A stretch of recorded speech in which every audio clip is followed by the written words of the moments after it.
जब से तोहरा से भइल बा प्यार, पता लागल कि प्यार का होला। नाचे मनवा ई मोर बन के, पता चलल बाहर का होला। जब से तोहरा से भइल बा प्यार, पता चलल करार का होला।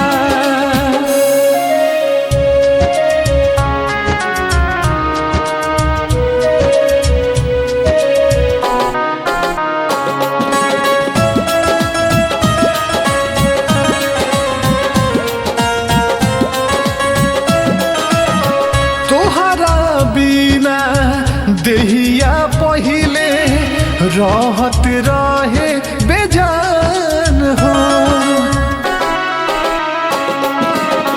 सच कहिले तू ही हो, हमारा दिल के अरमान हो।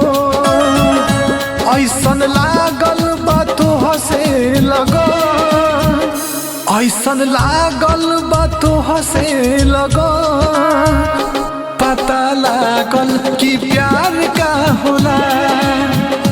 जब से तोहरा से भइल बा प्यार, पता चलल बाहर का होला।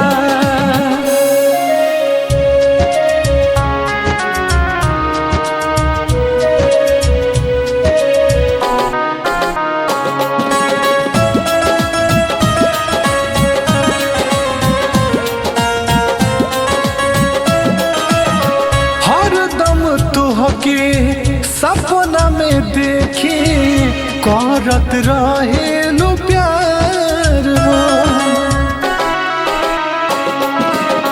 कुंदन के तू बनबू सजनिया, कहे दिलवा हमार हो।